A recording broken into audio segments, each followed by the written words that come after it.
Well, those were the headlines, and let's now put the spotlight on our top story on the show. Well, the TFPC resolved that big budget films will henceforth be produced on a revenue sharing model, with actors and leading technicians required to share both profits and losses with producers. In fact, the decision was taken during the association's general body meeting held in Chennai.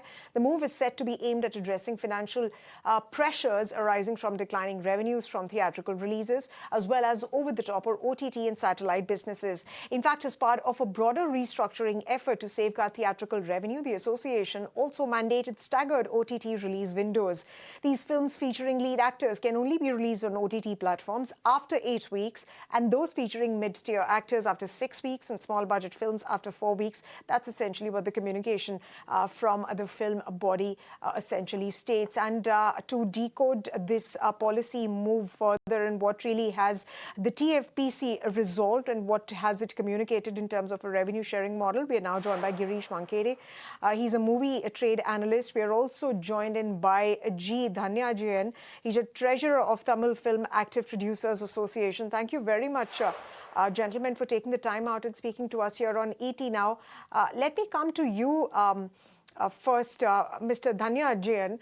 This move essentially focuses on sustainable budgeting. What triggered this, and how critical is this, given that a major chunk of production costs usually end up going to star actors, when equally important are the other departments as far as the film's production is concerned?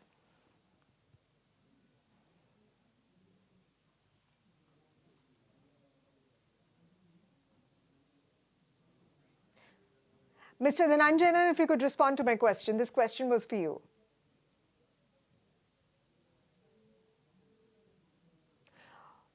All right, ladies and gentlemen, we seem to be having a technical issue with Mr. Dhanyajayan's frame. Let me take that question to you, Mr. Vankede. Mr. Vankede, you heard what I just said.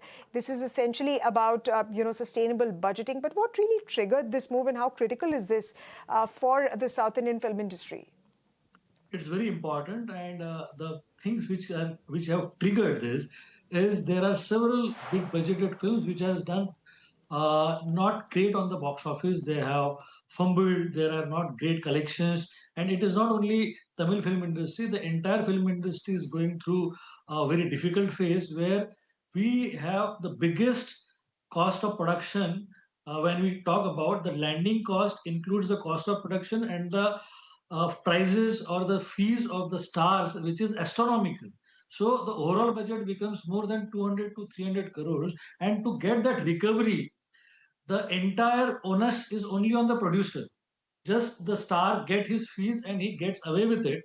But the real business risk is of the producer. And in such cases, there are so many unsuccessful films which has made us to think that when the revenue profit is shared by star, they also should be able to share the losses also. From this opinion, this decision has been made now that the revenue has to be shared, so the star should be equally responsible for the success and the loss of the film. That's why now star will be also the part of the production cost, that is cost of production or the landing cost.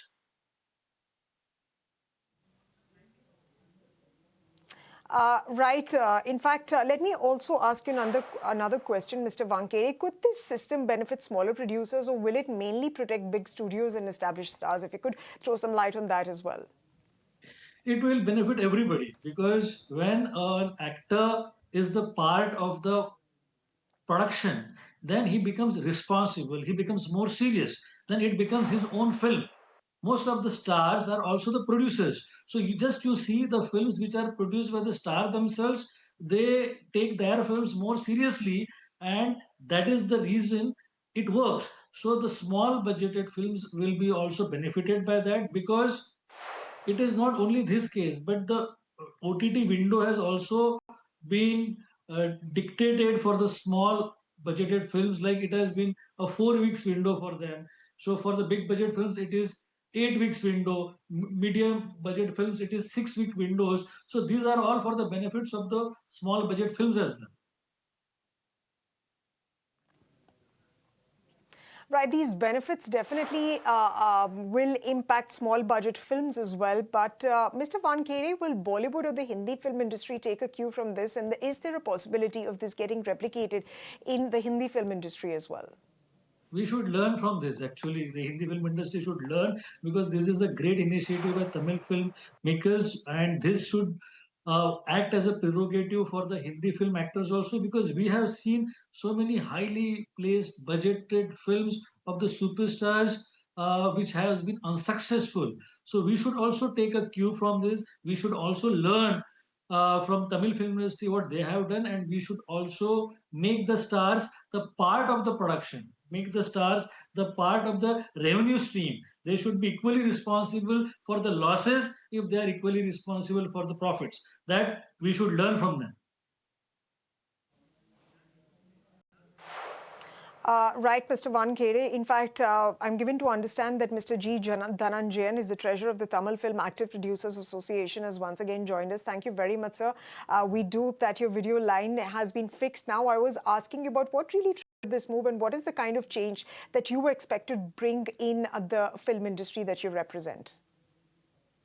We have been, taking this up for the last 2 years. In fact, we are actually inspired by Hindi cinema. I want to tell Mr. Wankade, Mr. Amir Khan has very categorically said, a couple of years back in an interview saying that he never taken any salary for his film. He always took a revenue share. In the sense, like, he was looking at reducing the cost and making sure that, the film makes profit. From the profit, he made money. And similarly, Akshay Kumar has been taking, revenue share, and similarly, Shah Rukh Khan has been always on a revenue share. So we have been quoting in Tamil cinema, clearly saying that if Hindi cinema can go for revenue share, why should we go with, a fixed fee for the actors? What happens is, like, Mr. Bangde rightly said, the whole burden comes on the producer. In case the film doesn't work, the whole burden comes on the producer. So we have been asking for the last 2 years with the actors, clearly saying that you have to come on a revenue share model. But however, I want to make it clear, 100% revenue share is not possible for actors to believe in a producer. They'll always look for a fixed fee, in the sense like they are very comfortable in the producer, 100% pays his salary totally. What we are saying is, can we come in a hybrid model? An hybrid model is, we are talking about, take a component of that fee, or a, what you call minimum guarantee fee. The balance will come through a variable fee. The variable fee is, completely locked to the theatrical revenue or satellite and digital. Now, by that way, there is a transparency for the actor also to know whether this film is performing at the theater or whether it is sold to satellite and digital. So what we are saying is, can we come into a revenue share model after taking a minimum guarantee amount? A minimum guarantee amount can be, maybe 50 to 60% of the total salary, what we agree. If that way actors agree upon, what happens is the producer's burden comes down substantially. Assuming that, we are going for a A-listed actor and pay 100 crore salary, if it takes only 60 crore as a, minimum guarantee amount, balance 40 crore goes into variable. If the film doesn't deliver, the producer need not give that 40 crore. That's the reason why we are asking for that variable model and hybrid model. Right. Mr. Dhananjayan, so essentially what you're stating is that there should be more accountability on the part of actors if, the movies, the kind of movies that we do are essentially star-driven and not necessarily always content-driven. But give us a sense of the kind of conversation that you've had with these actors and what really has been their feedback. You're bringing transparency in the box office reporting. The first thing they want is bringing transparency in the box office reporting, because all over India, about kind of box office cooking up happening. People report, huge figures, and finally, at the end of the film run, everybody reports the actual report. The actual collection isn't reported. Basically, there is a big variance of 20 to 30% of the collections. So, there's a real concern about where is the transparency in terms of the box office reporting. You are to give us the actual number, which is like the film collected, and what is the revenue share. This is like distributor share you receive from the distributors. Now, unless that transparency comes in, that doesn't 100% in your numbers, because you might be reporting some number prior to, after release 1 or 2 weeks, just to, promote the film. But after 4 or 5 weeks, when the film, stated run is completely over, you will come out with the real number and then shock the actors. So they are not interested in it. They want to know very clear-cut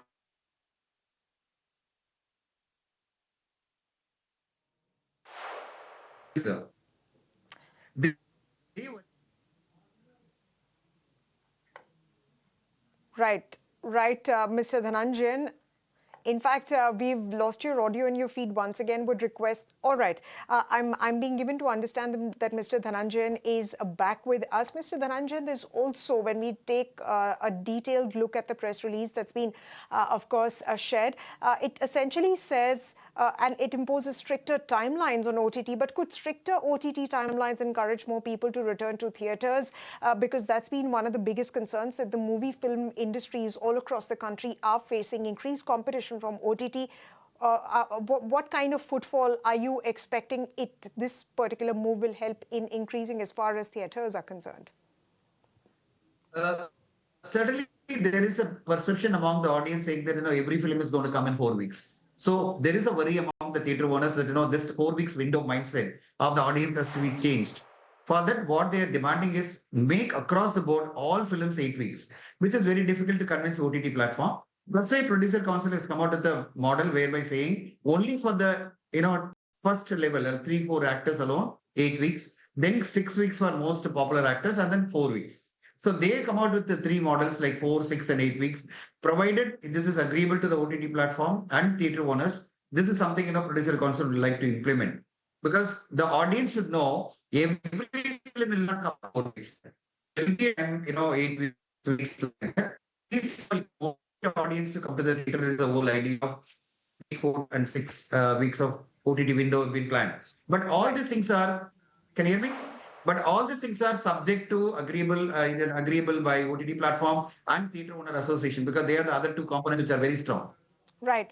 Right, Mr. Dhananjayan, we seem to have lost your audio, but let me ask one final question to Mr. Wankhede, and I'll take the same question to you as well. Do you think these stricter OTT timelines will encourage more people to return to theatres, or do they risk alienating streaming audiences? This will definitely make better footfall for cinemas, because the audience who love spectacular cinema, big budgeted cinema, event cinema, or a big star-studded cinema, they will go to always theaters. And the window of 8 weeks will definitely help these big budgeted films, whereas the modestly placed budget will have 6 weeks window. And the audience will be very much clear about it. If it is a content driven film, it's a small budget film, they will know that that film is going to come after 4 weeks, so they are mentally prepared for it. But for the bigger films, they will always try to go to cinemas, because everybody want to watch the film on the first level basis, priority basis. So I seriously believe that because of these bigger windows of releasing this film on OTT, the footfall in cinemas will definitely increase.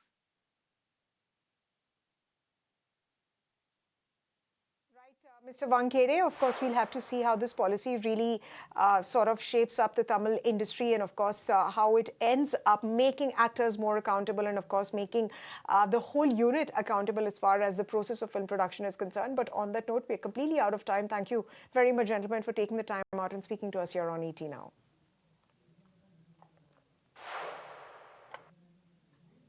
All right, ladies and gentlemen, time now for us to shift our focus to an exclusive interaction with Andhra Pradesh under N. Chandrababu Naidu, and his son Nara Lokesh is aggressively pursuing industrial development, aiming to replicate Hyderabad's tech success with Amravati. The state is unveiling massive investment proposals at the upcoming CII Partnership Summit in Vizag tomorrow. The state is expected to unveil 410 MOUs worth nearly 9.8 lakh crores. They're promising to create about 7.5 lakh jobs. So I caught up with Nara Lokesh, the state's IT Minister, on investments and more. Take a look at this exclusive conversation that we had with him. Well, if you look at it, companies that choose speed are choosing Andhra Pradesh, because speed of doing business is our hallmark. And that's our clear competitive advantage when I go pitch Andhra Pradesh to other companies. So if you look at it, that's why we've been able to land marquee investments across sectors, diverse sectors. And that's what again makes Andhra Pradesh very unique. But you also spoke about attracting $1 trillion worth of investment. Have you given your team a timeline to sort of achieve that? And what are the key sectors in terms of investments that you're looking at for the state, especially when we look at the India story and the kind of policies that the central government is rolling out?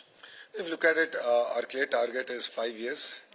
We have to attract a firm commitment of $1 trillion. That will enable us to get to being a $2.4 trillion economy Parallelly, if you look at it, energy is a very important sector. Steel, electronics manufacturing, of course, IT, data is another big sector. Medical devices manufacturing, pharma, automotive, cement. So from traditional sectors all the way up to cutting edge sectors, every sector is a play for us. And across sectors, we have built strong clusters where we have vertical and horizontal integration, where education plays a very, very important role. Right. But Mr. Lokesh, we're also seeing a lot of competition among states, particularly with respect to South India, whether it's related to AI, deep technology now, given that the central government has given a thrust to that. How are you sort of looking at sort of positioning Andhra Pradesh to sort of lead that race? And the second part to my question with respect to competition among state is the fact that is there a fear perhaps that, we'll end up yielding more in terms of, land acquisition and other reforms? No, if you look at it, competition is always good. Competition makes us better. When states compete, India wins. And that's something that I've been reiterating again and again. Two, if you look at it, every state has to figure out their own competitive advantage. For us, it's three.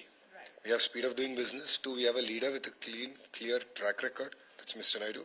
Two, while other states have double engine sarkar, only Andhra Pradesh has double engine bullet train sarkar. Yes, we have the Namo government, which is not Narendra Modi ji alone. It's Naidu ji and Modi ji together, which is what I call double dhamaka in Andhra Pradesh. And that's what makes Andhra Pradesh very unique. Absolutely. But let's also talk about the kind of investments that you're looking at coming from India's neighborhood. You also mentioned during your presentation that, there will be representation from several different countries. Diplomats are expected. The Honorable Commerce and Industry Minister Piyush Goyal is expected. But what is your sense of the kind of investments that we can expect from India's neighborhood, given the fact that our ties with countries like China have normalized in the past couple of months? I think it just started. A lot more will happen. Conversations have just restarted. So I believe that we are in the right direction.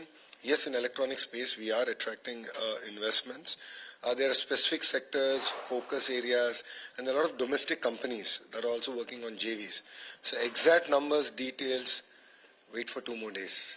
Okay, since you say that exact details for that, we'll have to wait for 2 more days. But I'll ask you, since you mentioned about the electronics components ecosystem, and there's been a lot of interest from global players, including, Google, Samsung, and of course Apple, which have helmed the India growth story in this particular sector. Could you give us an indication of what are the kind of companies that are further looking at expanding in India, or will we see more investments from these companies? See, PCB board manufacturer to the companies that make the entire casing. The actual chassis of a mobile phone, to the screen, to the battery, to the haptic engine, the camera lens module, the whole 9 yards. So I'm going after them very systematically. While Apple, Samsung are the end brands, close to about 1,000 companies have to come together to make a phone a reality. For me, it's about chasing those 1,000 companies and building the entire ecosystem, which is what I call the vertical, integration in the cluster. And the horizontal bit is where my department comes in. Right? You have education, skill development.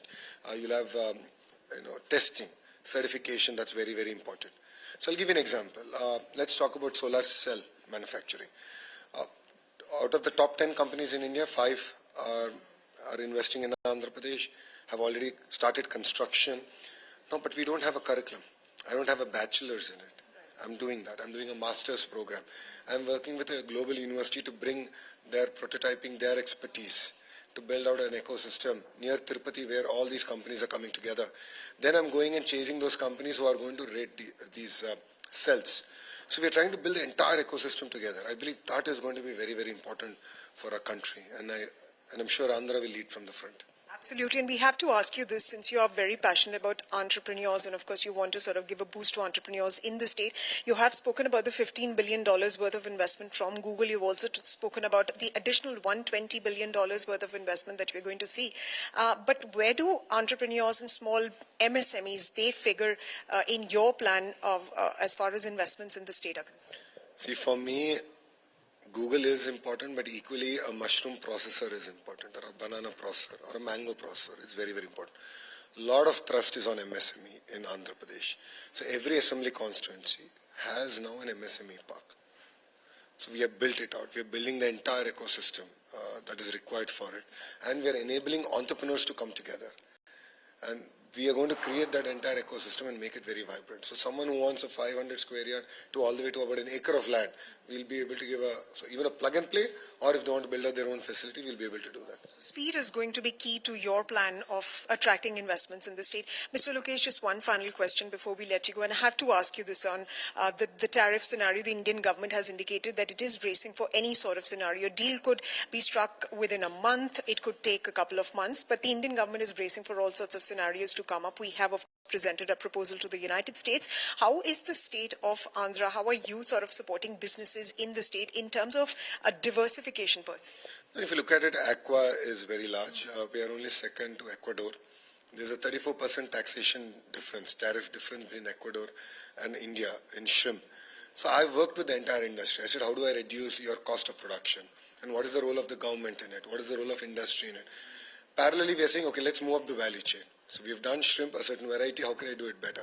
So I'm working with James Cook University in Australia to bring them down, to do a center of excellence, research and so on and so forth. That's one part. The second part, we have opened new markets. Ukraine, Russia, Australia has reopened now for our shrimp. So we're working across, we're looking at the globe and saying which are the countries that will consume, at what price point they'll consume. And I believe net at the end of it, India will do better. Well, as part of the Samarth by Hyundai and Times Network's continued commitment to building an accessible and barrier-free trade for persons with disabilities, the first edition of the Samarth India Conclave and Expo will be held on the 17th of November in New Delhi. The event will bring together policymakers, innovators and change makers, all focused on advancing accessibility and inclusion for persons with disabilities in India. An expo alongside the conclave will showcase over 25 startups, organizations from the country presenting cutting-edge assistive technologies that empower persons with disabilities. Goodbye and thanks very much for watching South Central.